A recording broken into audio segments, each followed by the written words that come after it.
نبی سب سے اعلیٰ وہ اعلیٰ ہمارا نبی سب سے بالا وہ اعلیٰ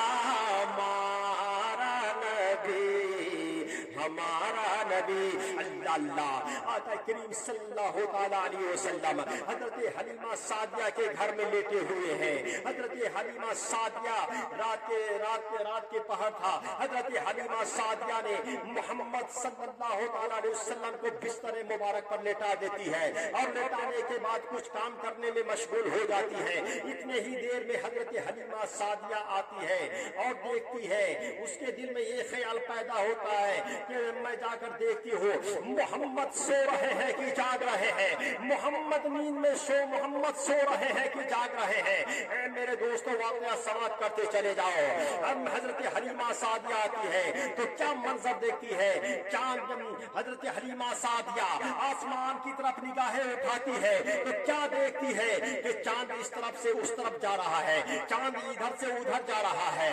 اتنے ہی دیر میں حضرت حلیمہ سعدیہ فرماتی ہے کہ میں نے دیکھی کہ چاند ادھر سے ادھر جا رہا ہے. اتنے ہی دیر میں میں نے اپنی نگاہیں محمد کی انگلی کی طرف نظر ڈالی تو میں نے کیا دیکھتی ہے, تو میں نے کیا دیکھی کہ محمد کی انگلی جس طرف جا رہا تھا اسی طرف چاند بھی جا رہا تھا.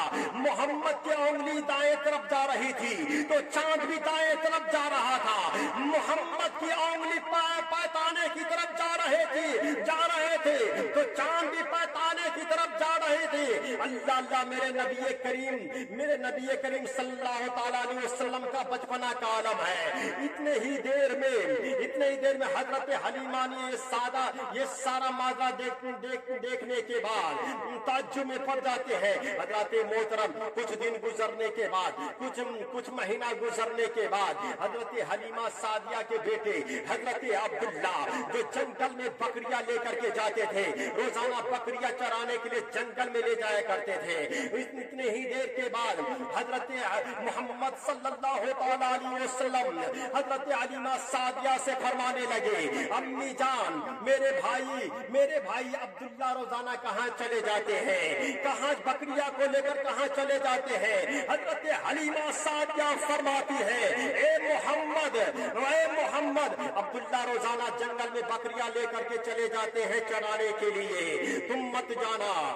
اتنی ہی دیر میں حضرت حلیمہ سعدیہ سے میرے نبی کریم صلی اللہ تعالیٰ علیہ وسلم عرض کرتے ہیں امی جان اگر آپ کی حکم آپ کی اجازت ہو تو میں بھی کل سے بھائی عبداللہ کے ساتھ جنگل میں بکریاں چرانے کے لیے جاؤں گا, جنگل میں بکریاں چرانے کے لیے جاؤں گا. حضرت حلیمہ سعدیہ فرماتی ہے کوئی بات نہیں, اگر تم جانا چاہتے ہو تو کوئی مانا نہیں ہے. کل صبح ہو کر کے جب حضرت عبداللہ کٹکرے سے بکری کو نکالتے ہیں تو بکریاں آگے نہیں چلتی ہے, بکریاں کھڑی ہو جاتی ہے. اتنے ہی دیر میں حضرت حلیمہ سعدیہ فرماتی ہے اپنے بیٹے سے عرض کرتی ہے اے بیٹا عبداللہ بکری ویسے نہیں چلے گی, تم محمد کے آگے کر لو, بکریاں خود پیچھے چلی آئے گی. اتنے ہی دیر میں میرے آقا کریم صلی اللہ تعالیٰ علیہ وسلم بچپنا کا عالم ہے نہ جوانوں قربان جاؤ, محمد صلی اللہ تعالیٰ علیہ وسلم آگے چلے, بکریاں بھی پیچھے چل رہی. سبحان اللہ سبحان اللہ. جیسے محمد کا قدم آگے بڑھتے ہیں محمد صلی اللہ تعالیٰ علیہ وسلم جیسے ہی آگے چلتے ہیں پیچھے بکریاں بھی چلی آ رہی ہے. اتنے ہی دیر میں جنگل میں چلے جاتے ہیں اور جانے کے بعد کیا واقعہ ہوتا ہے میرے دوستوں ملاحظہ فرماؤ.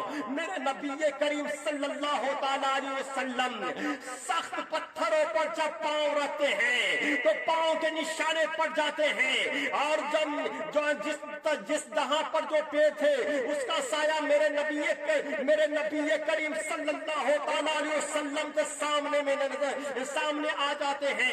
اتنی ہی دیر کے جب شام ہو جاتی ہے, شام ہونے کے بعد حضرت عبداللہ سارے بکریاں کو لے کر اپنے گھر آتے ہیں اور آنے کے بعد حضرت حلیمہ سعدیہ حضرت حلیمہ سے کہنے لگتی لگتے ہیں, حضرت عبداللہ کہنے لگتے ہیں, اے میری ماں, اے میری امی جان, اے امی جان, آج میں نے محمد کے ساتھ عجب عجب سی کارنامے میں نے دیکھا ہے.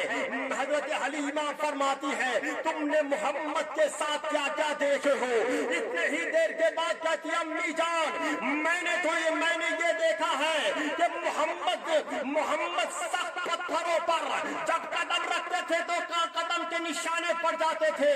جس پیڑ کا جہاں پہ جس جگہ پر محمد دور میں کھڑے تھے, جس جگہ پہ پیڑ کا پیڑ تھے, اس پیڑ کا پتے کا سایہ میرے محمد کے سامنے میں آ جایا کرتے تھے.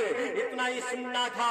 حضرت حلیمہ سعدیہ فرماتی ہے, یہ محمد صلی اللہ تعالیٰ علیہ وسلم کوئی اور بچہ نہیں ہے, عام بچوں کی طرح نہیں ہے.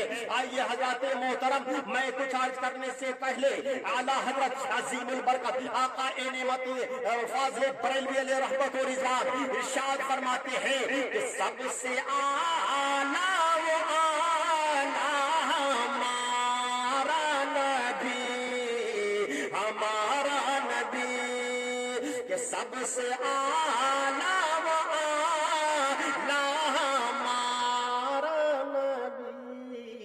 ہمارا نبی, سب سے بالا و اعلیٰ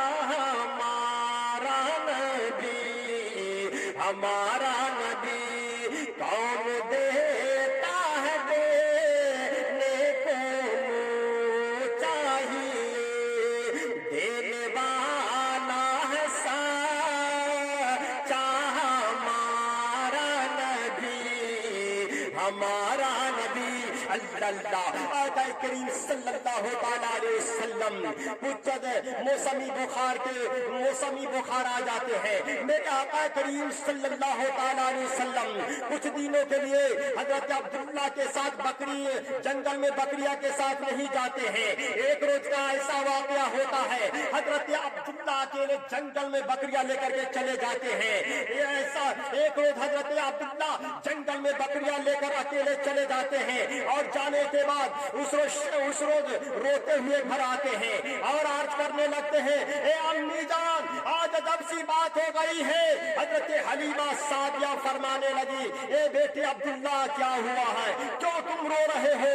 حضرت عبداللہ عرض کرنے لگے, اے امی جان, آج جو اپنے پاس جو بکریاں سب سے زیادہ دودھ دینے والی تھی, ان کو جنگلوں کے شیر نے اٹھا کر لے کر چلی گئی ہے.